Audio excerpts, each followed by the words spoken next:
Welcome back, everybody. So objections have been raised following the announcement of the 7 names recommended by Parliament's Subcommittee on Women, Youth and Persons with Disabilities to serve on the board of the National Youth Development Agency, or NYDA.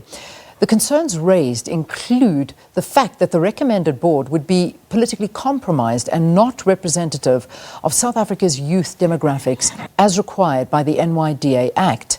Mesuli Kama, an ANC member of the Provincial Legislature in the Western Cape, added his voice to a protest by opposition parties, writing an open letter to President Cyril Ramaphosa asking him to reject those 7 names. The agency has been plagued for years by the perception that it is an ANC patronage vehicle. Matlala Setlhalogile, a senior consultant at Tutwa Consulting Group, joins us now to discuss this issue. Good to have you on the program. Thanks very, very much for being with us, Matlala. Morning, Leanne, and thanks for having me. So if we look at those names that were given, what is your view regarding the composition and obviously considering the objections to them?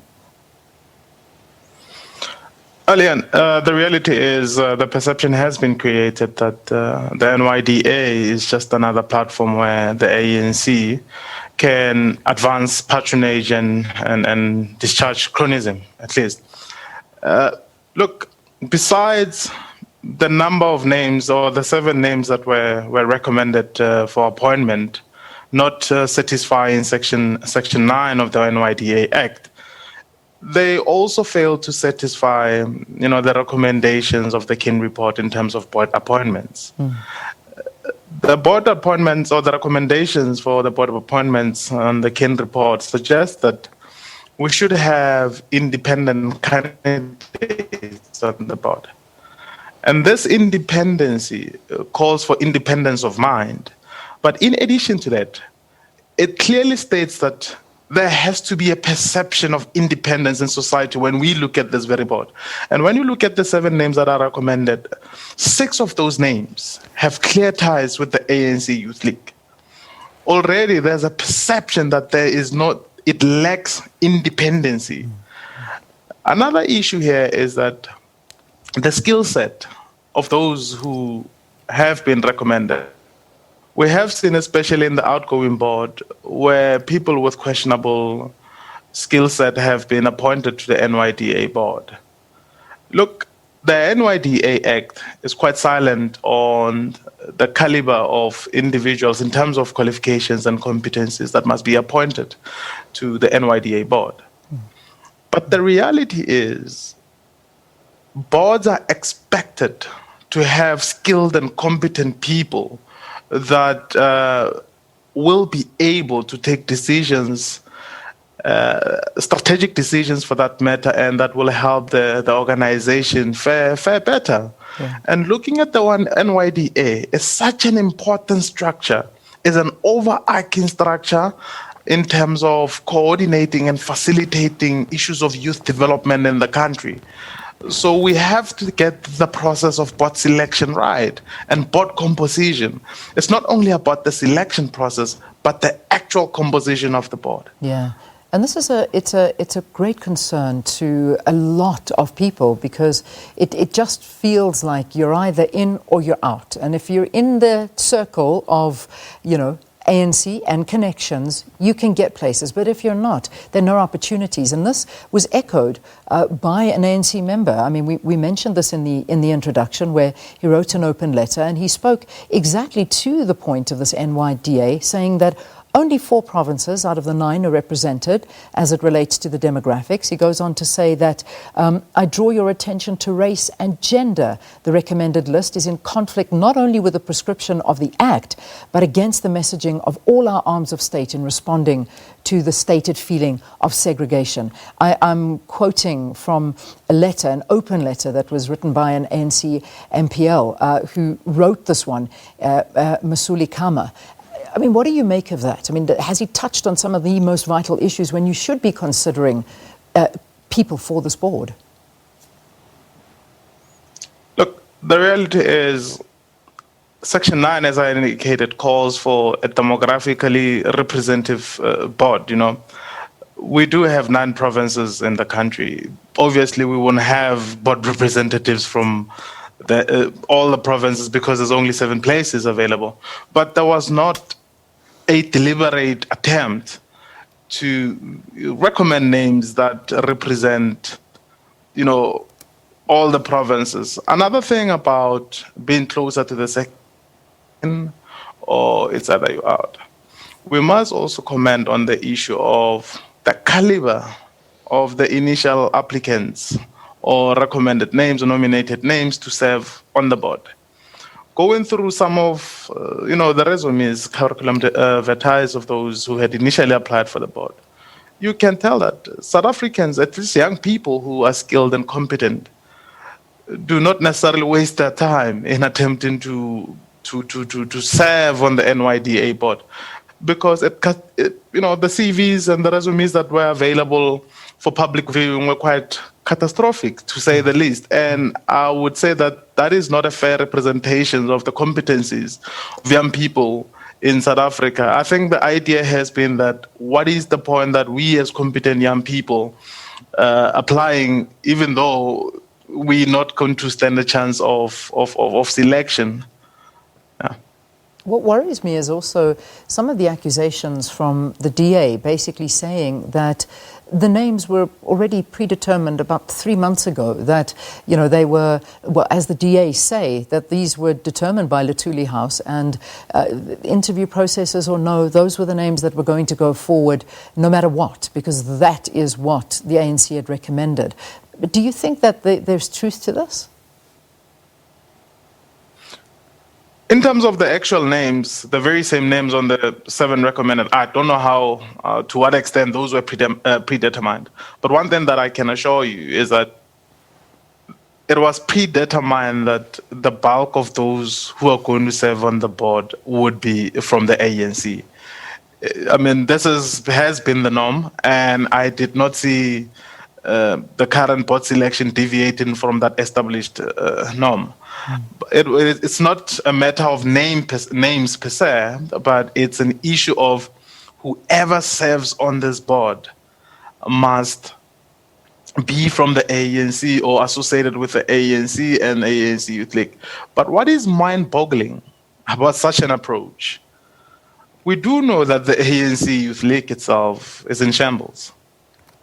You want, as an organization, to select only people that come from an organization while they cannot sort out their own internal affairs. How do you then expect them to manage the affairs of the youth in the entire country? That is one of the most mind-boggling things, to think that the ANC Youth League alone has the necessary competencies and ideas to take youth issues forward in South Africa, while they cannot sort their own issues out in terms of the state of the ANC Youth League. That is very mind-boggling. We could go into all of the different names that have been mentioned, but I'll pick out one, because this one is probably the one that's been spoken about as quite a bit. And I mean, tell me if it's fair that she is being spoken about quite heavily, and that, of course, is the daughter of our former president, Jacob Zuma, and his ex-wife, Nkosazana Dlamini Zuma, and that, of course, is Tutwa. Now, she is one of the 7 recommended names that are being given forward. In itself, if we just pick one of the candidates, is this a conflict of interest, or is she entitled to having a position like this? I mean, just because her family's in politics doesn't mean that she's not allowed to go in this direction. To be quite fair, there's no law that prohibits Tutwa from partaking in the board. It's a matter of ethical frameworks. But then again, we have to acknowledge the fact that Tutwa, in her own right, has been quite active in her political activities. I think we have to give her that benefit to say that, look, she's not necessarily benefiting just because the mom is a current minister, the father is a former president. She has had her own activities and involvement in the political space. My biggest concern with her, just like any other or most of the recommended names, is that she has at most about 2-3 years accumulated, and this is not necessarily in competencies that are required to serve at board level. Biggest concern is that these people that are selected do not have the necessary competencies to be appointed at any board level. So my concern is not necessarily who the father, who the mother is, but her capacity and capability to do what is expected, you know. Yeah, and that's, that at the end of the day is something. I mean, you can't just take into consideration the fact that they are linked in some way to the ANC, but the reality is that the competency for the job, and that's what we're questioning here, and that's an important point to note. When we look at the NYDA, I mean, there is a massive budget that has been handed to the NYDA. Have they succeeded in all the years they've been around to fulfill its mandate to fund youth development projects? I mean, they've been shrouded in a lot of different issues that haven't necessarily painted it in the right light. But if you perhaps could give us perhaps your take on it, have they done a good job? In the absence of any concrete reports in terms of impact reports for their projects, it will be very hard to make that determination. But I must highlight that, the yardstick for good performance in most public institutions has been the AG report. Look, the NYDA has had clean audits for the past 5 years.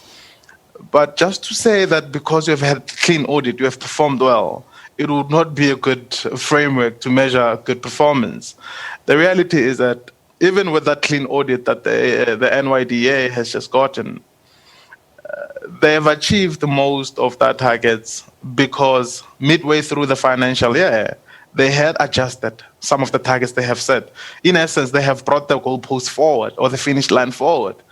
The NYDA cannot account for about, 32 million of donor funding that they had received. As you indicated, they received quite a huge budget. I mean, that budget was around 477 million in the last, and 61 or so million of that was from donor funds. They cannot account for more than 50% of those donor funds that they had received. They do claim that, some of their programs have led to retain jobs, but without any solid report, especially an impact report, you cannot judge the performance on the NYDA because the annual reports on its own does not tell a story. As I've indicated now, they have, according to the annual report, they have met and exceeded all their targets. But when you look closer, they have actually, altered their targets midway the financial year. So there's challenges there. We need to look beyond just the annual report and the Auditor General report, which simply looks at the fact that where processes and procedures followed in, dispersing public funds. I think the challenge with the NYDA has to be the impact of the programs they implement. Yeah. If we look at the days, I mean, let's talk about the NYDA in terms of how it's performed. I know it's difficult to tell, as you mentioned earlier, but since the days of the likes of Andile Lungisa and the scandal of that Students' Youth, the World Youth Festival in 2010, that was supposed to cost around 69 million rand, but ended up even costing more, would you say that it has done better since then? I mean, those were dark days for the NYDA. Yeah. And to highlight that, since an investigation was instituted into that the so-called Kissing Festival, there is yet, no one has been held accountable. I mean, even the last session of the Portfolio Committee in Parliament had asked the very same question. When are we getting, the investigation report? This is 2020. An investigation was instituted in 2011. Clearly, no one is going to be held accountable for the misdemeanors and of the NYDA from back then. But to be fair, they have made great strides in trying to clean that image over the years. I mean, as I've indicated, that they're now on the 5th consecutive clean audit. And as I indicated, that a clean audit does not necessarily mean that exceptionally performing, but it shows that they have try to make some strides in cleaning several, accountability issues within the organization. I mean, compared to what the NYDA was about 10 years ago and now, they have made improvements. Yeah, yeah. And besides that, I mean, getting a position like this comes with a lot of money. R500,000 salary is apparently what has been said that they earn. And they attend about 10 board meetings a year and running a budget of around about 500 million rand. So it is a big position to hold, and it needs to make that difference that has been set out. There are a lot of objections. And do you think this will go through, though? I mean, the president has said, they've said to the president, you cannot veto this. There needs to be a much more clear process going forward. Do you think this will change, or is this what it is? Whether it will change or not is something else, but what I know for a fact is that it has created a headache for the president, especially in the midst of an attempt to show South Africans that he is fighting corruption. The ANC government is fighting corruption, and not only corruption, but trying to foster a culture of ethical conduct within the public service. I think to an extent that the president's arm will be twisted. Whether he goes ahead and appoints, he will be compelled to at least make some sort of public commentary on the matter. All right. We'll leave it there for this morning. We wait and see how the story develops. Thank you so much for your time and talking to us. That was Matlala Setlhalogile, who is a senior consultant at Tutwa Consulting Group, discussing the role and mandate of the NYDA and the calls to reject the names recommended by Parliamentary Subcommittee to serve on the board. Let's take a quick break.